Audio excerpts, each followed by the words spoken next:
Today on Locked On Red Wings, should Detroit extend Mo now? And should they trade for goaltender Connor Hellebuyck? You're Locked On Red Wings, your daily podcast on the Detroit Red Wings. Part of the Locked On Podcast Network, your team every day.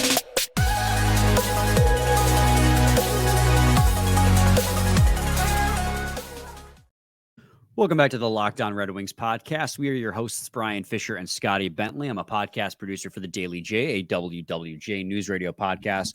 Well, Scotty's a host over at Locked On Tigers, as well as a freelance journalist for the Detroit News. When you guys are done listening to us here at Locked On Red Wings, go ahead and give Scotty a listen over at Locked On Tigers. As he, Tigers on a 3-L streak right now, right? And they 1 game below 500 to 5 games below 500 or something like that. Not great stretch as their season hopes are dying with Riley Green and Erod on the IL. But and like 4 other people, yeah. Scotty will take you through that and give you the hope that Javi Baez is the savior. No, I'm just kidding. I'm kidding. I don't know who you're talking about. Put words in your mouth. With that one. But on today's episode, guys, we got a couple topics for you. One we'll talk about here first in the segment 1 and probably a little bit into segment 2 is regarding the Cole Caufield extension. Another guy coming out of an entry-level contract who looks like is going to be a bona fide stud, maybe even a star in the NHL, getting a long-term extension right out of the gate. We saw that last year with Tim Stützle. It's the way the league is going. Jason Robertson's another example. Jordan Kyrou. There's a ton of guys in the NHL who are very young, getting paid immediately long-term contracts. The reason being because of the fact that if you pay them now and that gamble pays off, that they become that genuine bona fide stud, you're making a great deal on that player. Because as the cap goes up, their value is just going to get better. Years 3, 4, 5, 6, 7, 8 of that player, if they become that all-star, is a genuine steal at, I think, 7.78 is what Cole Caufield is making. And he only played 46 games, but he had 37 points, over 26 goals. You prorate that, and prorating is always, a gamble because you never know if a player's you can carry that production across all 82 as I struggle to finish my sentence there. But if it does, then it's looking like an absolute steal because if you continue to do the bridge contract, the old-fashioned way was contract expires, RFA status, bridge contract. That value slowly gets up, and by the time they hit UFA status, now you got to pay them a lot. Giving them that contract now means you pay them a lot up front, but if they produce at the level you think they can, that contract in, like I said, years 5, 6, and 7, absolute bona fide value. So my question becomes, Scotty, for you, man, should the Red Wings be doing this to Moritz Seider as soon as possible, and even to a lesser extent, and we talked about this this last offseason, Lucas Raymond? Should they be looking at extending these two guys as soon as possible? I mean, yeah. Yes, they should, definitely. They absolutely should with Seider. And the thing is, with those deals, like you said, it's really, in a sense, it's a win-win for both parties. Like the player gets long-term security. Like the player at a very, very young age gets long-term security with, life-changing money. Like that's obviously, and it's, assuming they all reach their ceiling, it won't be maximum value for them, but it's still life-changing money over a very, very long-term security time frame, which is great for the player. And then obviously, like you said, with the team, it's a win because if assuming they keep improving, just because you're getting them at a little bit of a discount there for second half of the deal, whenever they pass the value that they're paying them AAV wise, from then on out, you're getting them on a little bit of a discount. So it's really fascinating and definitely seems to be the trend, not only in hockey, but really across all sports, especially when, early on you have like RFA eligibility and stuff like that and arbitration and whatnot. Like you're just blowing through those years. Like you're just, that's not going to be a thing. We're just going straight to normal contract AAV money. And so that's something that entices a lot of really young players. And for somebody like Seider, I think that it's a slam dunk with him. I really do. And honestly, I think there's also a fascinating conversation with Raymond, just because if you still think that Lucas Raymond is going to be a darn good hockey player and is going to reach his value, there would almost be an argument to do that like ASAP, because there's an argument that his value is never going to be, I don't want to say as low, because that would imply that, like, relatively speaking, as low, right? Like, he still has tremendous value to this organization and just when looking around the league. But like, there's an argument that, I mean, if he takes a big step forward in year 3, then you're going to have to jack that price up. So it's a little bit more of a risk, because, you know, if he ends up just being this level of production player, then obviously you're going to get a lot of backlash, because that's not the player that you're going to sign long term, and that's the risk with all of these deals. But I would say that it's a little spicier, but like I would almost say that if you really truly believe in the upside of Lucas Raymond, you should do that one as soon as possible, because that's the lowest it may ever be again. Whereas Seider, it's already going to be a decently sized number. You're building not only the blue line around him, you're really building the entire franchise, to be completely honest, around him. And that number is always going to be high no matter what. I still want you to do it. I still want you to do it sooner rather than later. But I think the spicier question is almost Raymond. Yeah, I do want to correct myself too. Cairo did have one bridge contract of like 2 years before he signed the absolute bag. But, you know, outside of that, the point still stands with Stützle and Cole Caufield that this is the trend that we're seeing with these players. And I agree with you, Scotty, 100% with everything you said. I think Moritz Seider is a slam dunk. They both have 1 year left on their ELC. And if you want to wait until end of year 3, because they're going to be RFAs, they don't have any There's any no risk real of them, like, leaving no matter what. Yeah, they don't have any real what's the word I'm looking for? Like, I have no clue. Power in the negotiation. Yeah, they have no leverage. Yeah, I don't even know if they're arbitration eligible at the end of the year 3 of their entry level contract. And even if they were, like, you're going to be trying to offer them a bigger contract than they can arbitrate anyways. Yeah. So with Moritz Seider, I'd be comfortable giving it to him as soon as possible. Same. Yep. I think after year 2, I know he started off the year slow, but the way he recovered the second half of the year, especially that chemistry with Jake Wallman, sign him to that long-term contract now. That way, when that contract expires and the cap is a lot higher, he's still in his prime. Like, that contract will expire, and we will have fully realized Moritz Seider at, like, let's say he signs an 8-year deal, and he's 22 now? So he'll be 30 years old when that expires. That's still like fully realized prime Seider, because prime hockey players, I mean, it's different for every player, but prime can last until 33, 34. You can sign him to another extension after that. So have several more good years. And then Lucas Raymond, on the other hand, my mindset on him has changed a little bit since last offseason. Last offseason, we were riding the high. They both had great seasons. Raymond tapered off a little bit at the end. This year, he definitely had a quote-unquote slump year. Again, 45 points in your sophomore season as a 20-year-old, 21-year-old in the NHL is not bad whatsoever. But it was definitely a slower year than in year 1. I'm of the mindset that give him another year, see where he's at. And then if in year 3, he puts on this muscle in this offseason, he comes out and he has that explosive offense and assists, goals. I don't even, we say a lot that this team really needs a 40-goal scorer, and I want Lucas Raymond to be that guy.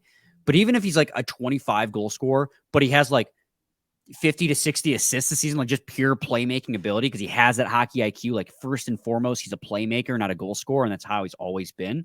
If his point total is in the 75 to 80 point range, give him the extension. But I need one more year out of Raymond before I'm comfortable giving him that extension. But Seider, screw it. Go as soon as possible. He is him. He is the man. Yeah, for sure. And absolutely.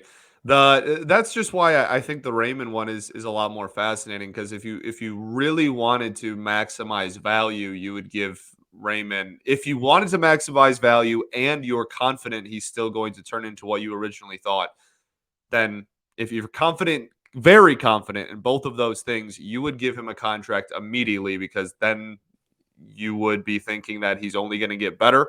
His production's only going to get higher. and then the salary is only going to get higher. So if you truly wanted to maximize team value on Raymond and are still a full-blown believer in what he can become, then you would give it to him. You would give him that deal as soon as possible. But if there's any hesitation in what you think his ceiling now is, then obviously you wait. Absolutely. Completely agree. Scotty, do you have any final thoughts on this conversation? We can move on to Hellebuyck in segment 2. Yeah, I don't think so. Just like for Seider especially, just do it. Give him the bag. Like, why not? It's a win-win, right? Like, there's really no reason not to for Seider. We think he's like the truest number one defenseman that this team has had since Nicholas Lidstrom. Not to say he's Nicholas Lidstrom tier, but we haven't had one of this caliber since Lidstrom. Cronwall held that fort down for quite a while, but Seider has potential to be better than Cronwall by a long shot. For sure. So we're confident in that. And why would Seider turn down the bag? Just give him the money. Just hand him the money, Stevie. Just give it to him. Of course, I'm not the general manager, so don't listen to me. It's a little more complicated than that. Yeah. We're going to take a quick break. When we come back, we're going to talk about Connor Hellebuyck. But first, got to talk to you guys today about eBay Motors. For a championship team, it's all about making sure every player is a perfect fit. It's the same when it comes to your vehicle. Every part needs to fit just right. So the next time you need parts and accessories, head to eBay Motors. With eBay Guaranteed Fit, you can be sure every part you need fits right the first time around. Just add your ride to My Garage and look for the green check to know when those parts will fit, or your money back. Because just like in sports, confidence is the name of the game when you shop on eBay Motors. And with over 122 million parts to choose from, you'll be back in the game in no time. After all, it's easy to bring home a win when the right parts are guaranteed. Get the right parts, the right fit, and the right prices on ebaymotors.com. Let's ride. eBay Guaranteed Fit, only available to U.S. customers. Eligible items only. Exclusions apply. Segment 2, Locked On Red Wings podcast. Scotty and I are going to transition now to talking about Connor Hellebuyck. And you know what I realized, Scotty, as we were wrapping up segment 1, I looked over at the little On Today's Show thing. I spelled Hellebuyck's name wrong. It goes Y-C-K, not E-Y-K. I was like, oops. So I'm going to call myself up before one of our snarky commenters does it. Love you guys, by the way. Thank you, Scotty. I am bald. I shaved it fresh this weekend for my proposal, so I had to look good. Looking good, man. I do. I always look good, though. I agree. Thanks, buddy. We're never nice to each other on this show. This is weird. Let's stop that. Gotta cut that out. People always are like, "Wow, you guys really go at each other." Like, So yes. Anyways, as expected, Scotty, the Winnipeg Jets might be poised for a blow up this offseason. And Daily Faceoff, Frank Saravelli posted an article talking about trade targets on the Winnipeg Jets that he could see and rumblings he's hearing that are like prime candidates to be moved. And there are 4 that he mentioned: Connor Hellebuyck, Mark Scheifele, Pierre-Luc Dubois, and notice I know how to say Dubois. That's a French-Canadian name I do know how to pronounce. And Blake Wheeler. Now, notably not on here is Kyle Connor, who, of course, us here at Locked On Red Wings, ever since Prashanth mentioned his name, we're pretty high on. But admittedly, given his age and the length and the tenure remaining on his contract, kind of felt like a long shot to begin with. It was a dream scenario. Connor Hellebuyck, however, makes sense. He's 30 years old. Makes sense for Winnipeg to move. Preface that with context. He's 30 years old, has 1 year left remaining on a contract 6.16. He's a Vezina winning goalie. He has not had a single year in his career where he's posted a sub 900. No, a sub 907 save percentage. He has been a stud every single year of his career. And this year, Scotty, he had a goals save above expected of 33.62. That was 4th in the NHL behind Elias Orkin, UC Saros, and Linus Ullmark. I mean, those are absolute stud names to be in. I mean, he's a perennial Vezina candidate. Like, maybe not in the top 3, not like a finalist, but a candidate every single year. He's a prime trade target. He's from Michigan. Should the Red Wings make a play for him? This is a super fascinating conversation for a lot of different reasons. And I think the biggest one is not fit in the sense of, do the Red Wings need a goalie? Because we all know that they do, right? Obviously, everyone would be thrilled to get a goalie of his caliber on this hockey team. So certainly there's a fit there. But the big question with him is there a fit in the Red Wings acquiring him? Is there a fit in how the Red Wings acquire him, rather? Because he still has, one more year left on his deal? Yep, one more. And so obviously, if you're going to acquire him, you are not acquiring a 30-year-old goalie for one season. Like the assets that you would have to give up to get him, it just wouldn't make sense from the Red Wings' perspective to trade for him and then only keep him for 1 year. This is absolutely an instance in which the Red Wings would be trading for him and then extending him immediately. Like as soon as they possibly can, they would be trying to work out and just honestly maybe even have an understanding beforehand. Like that's how guaranteed it would be. Like they would not do this trade to not extend him right away. And so you have to think of two things then. A, the assets that it would take to acquire him, which is not going to be cheap. He's one of the premier, not only goalies, but players in the NHL. And B, his contract currently is 6.1 mil AAV. Are we assuming he'll get more than that? He would get a raise from that? I mean, he'd be 31, I guess, by the time the current contract ends. I can't imagine he would be getting like a huge, not demotion, but like salary cut, right? So, I mean, you're talking about a pretty substantial hit to the cap that you have left for a goalie. Now, it wouldn't just be like a 50-50 split as far as the amount of times he'd be in net. This dude has led goalies in games played in 1, 2, 3, 4 of his last 6 seasons, including this year. He was in net 64 times for the Winnipeg Jets. So, like, this isn't, he's going to be in, like, I'm not going to pay someone $6.5 million to be in net, 45 times. Like, this dude can play 2/3 of your games. And even creep up on 3/4 of your games. He's had a 67 game played season. This year was 64. He's led the league with 58. Like he's gonna play.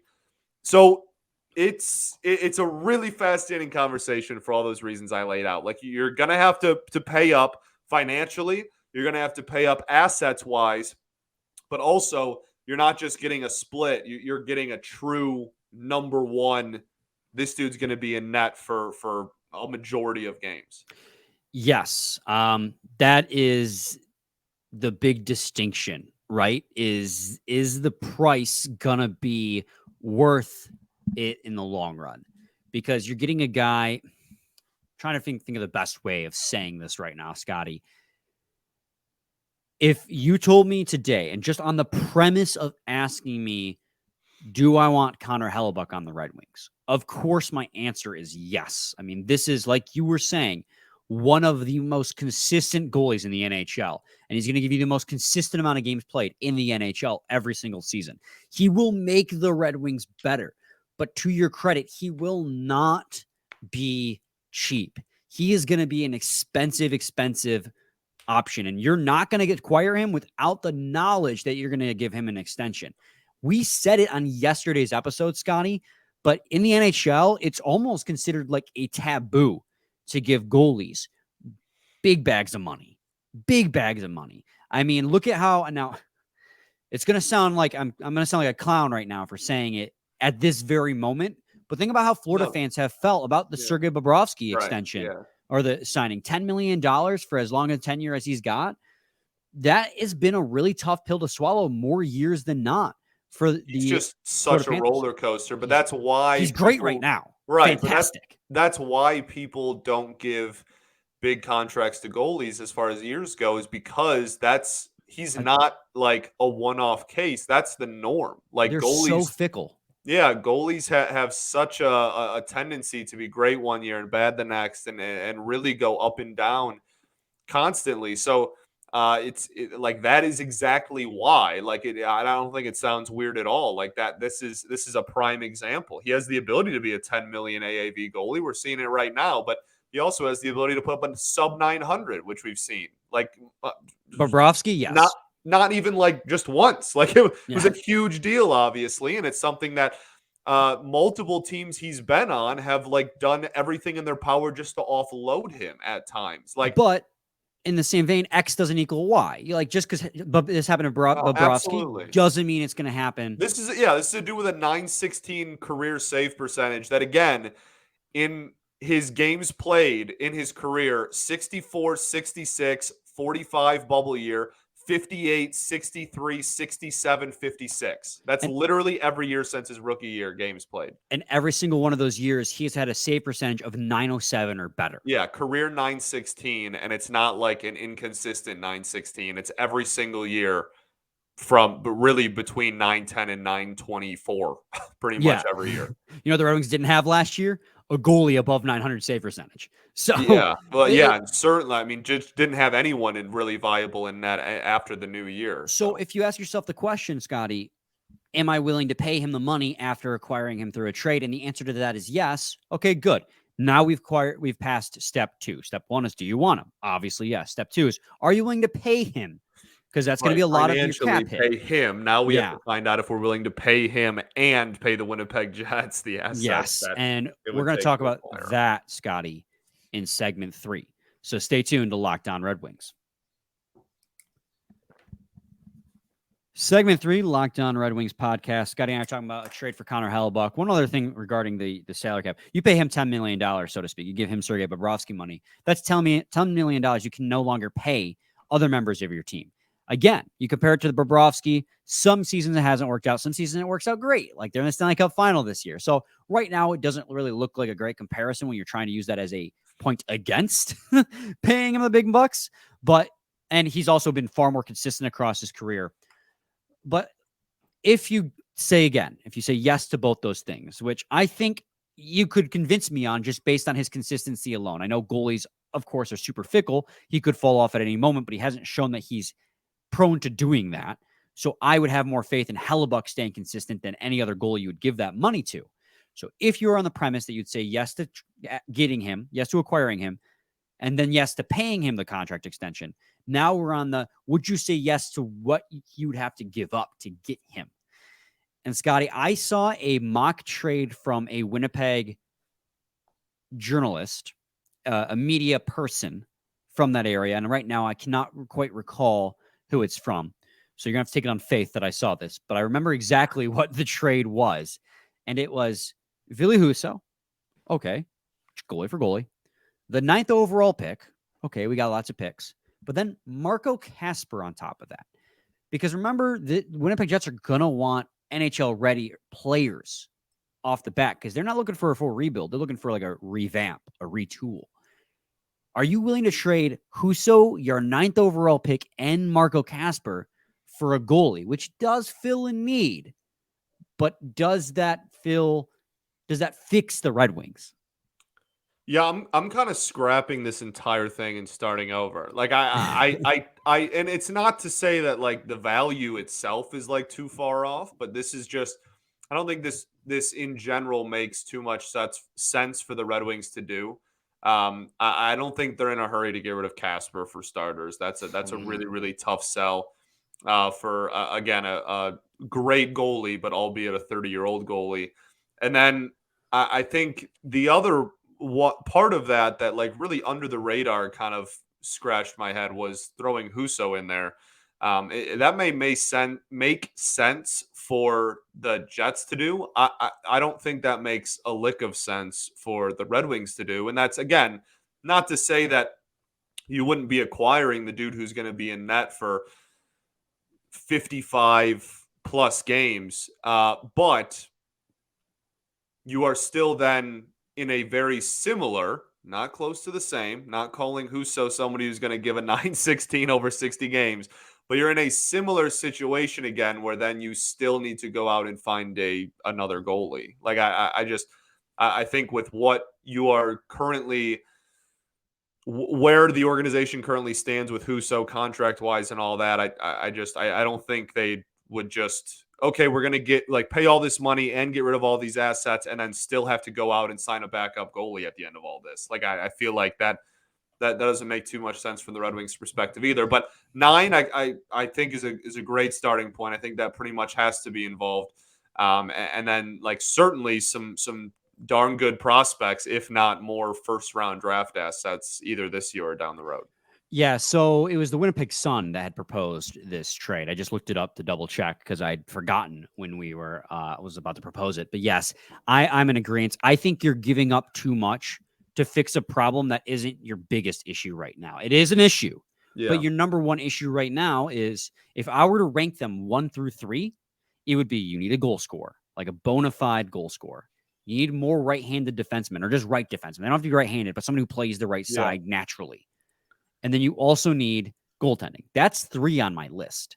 Well, because I still think Ville Husso can be that at least 1A. And then your Sebastian Cossa is hopefully 2 to 3 years away. So to throw away your 9th overall pick, Marco Kasper and Ville Husso, I think you're giving up, you're mortgaging too much of your future on offense to get, again, a Vezina. He's a great goaltender, but I think that you're giving up too much to fix a problem that isn't as urgent as the things you're giving up, Like you need a number 2 center. That's what Marco Kasper is supposed to be. Why would you give the number 2 center and then give up the 9th overall pick, which could then be used to fix that hole you just created again? Like it makes no sense to trade both of those things. If you want to say 9th overall pick or 17th overall pick and put that in there, if you want to even say Ville Husso, I could be, but like Marco Kasper is a non-starter for me. Right now, you cannot trade Marco Kasper for a goalie. Now, if you want to trade Marco Kasper for a guy who's going to come in immediately and score you a ton of goals or play second-line center, like then maybe there's a conversation to be had. I'd still be very, very like skeptical about making that kind of trade. But for a goalie, I think that you're giving up way too much for him. Even if he is a Vezina caliber goalie, you're making your team's shallowest area of your depth chart even shallower by giving up Kasper and your 9th overall pick for a goalie, in my opinion. Yeah, well, I think the other like weird part about the entire thing is if you are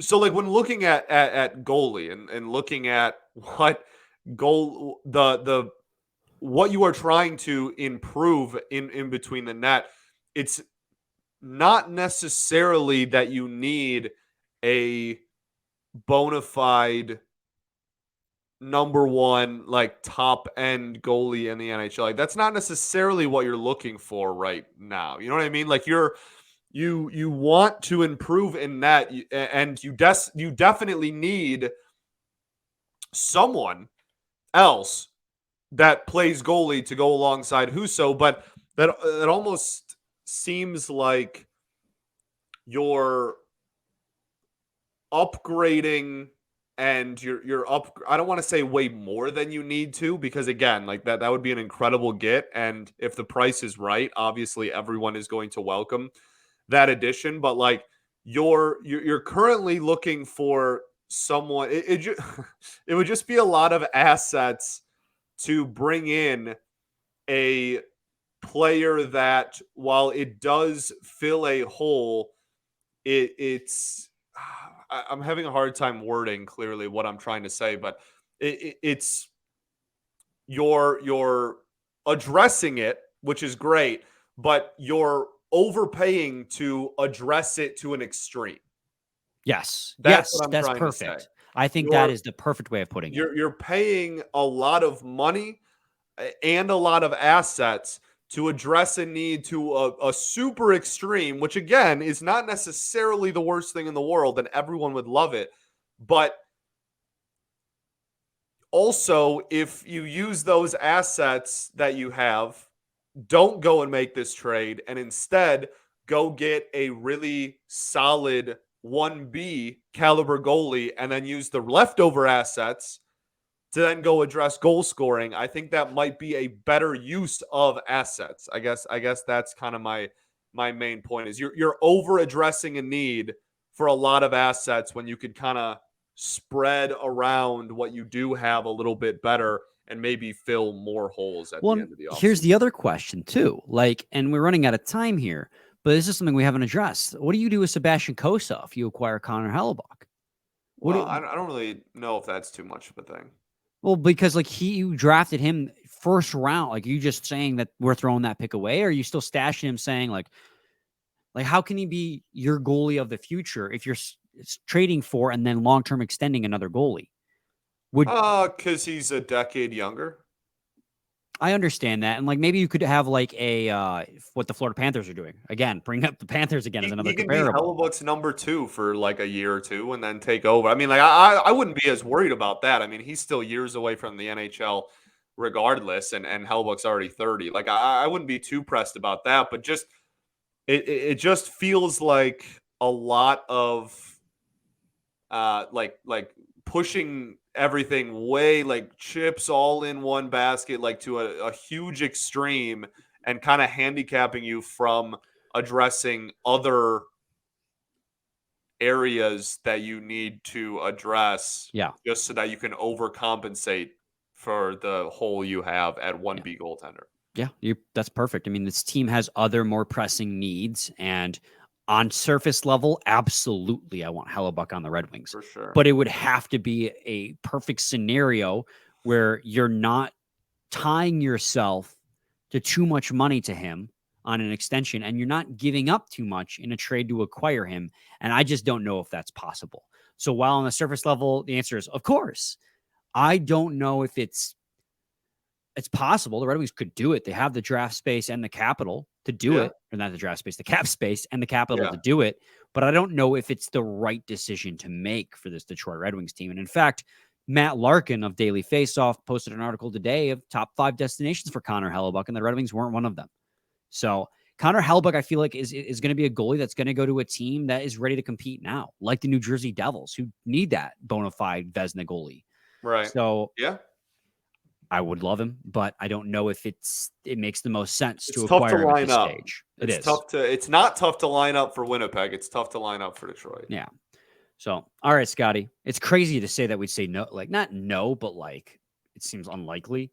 It's crazy to say that because this team needs a goalie. Yeah, I would not. I would very much not like reject him coming here. It would just. You'd have to be under perfect circumstances. Yeah, the stars would really have to align for both teams. I think it's a tough fit. Another 30-year-old that the Winnipeg Jets have that I think would make for an interesting conversation that maybe we do on a different episode is Mark Scheifele. Mm-hmm. Yeah. Another 40-goal scorer that they have on their roster that is on Saravelli's 4 likely to be moved. So he might make an interesting guy. So maybe we'll talk about that on a different episode. But for as of today, that does it for us. Scotty, any final thoughts? Draft Brian Fisher in the 7th, and we ball. I've been hearing rumblings that he might go top 3. I don't know. What? Some people are saying he's better than Fantilli. It's a back and forth race. I saw a thing. I think Laura from Locked On Canadiens retweeted it. Right, like some anonymous scout was saying Reinbacher might go top 3, or hey, like he has him in his top 3, and Laura was like, "Yeah, that anonymous scout is his agent," because it's like that. That's that stuff that every agent does to try and like inflate the stock of this prospect. Yeah. Reinbacher is going to probably be a top 10 defenseman, at least top 15. He's great. He's one of the best in the draft class, but this is such a forward-heavy draft class. It's crazy. It wouldn't shock me if there wasn't a defenseman taken in the entire top 10. I'm not going to lie. I mean, he fits the bill as a defenseman the Red Wings could want. Over 6 foot, right-handed, D. Like, if the Red Wings took him, despite the fact that they need scoring, the Red Wings took him with a draft pick at 9, or if he fell to 17, I'd take him in a heartbeat, which I don't think is going to happen. Yeah. We'll talk about Reinbacher this week, actually. This is a great tease. We're supposed to have Tony Ferrari on tomorrow, and we're going to talk defense with him. One of those players is going to be Reinbacher, so stay tuned for that on Locked On Red Wings. Same time, same place. It's your team every day. Every day.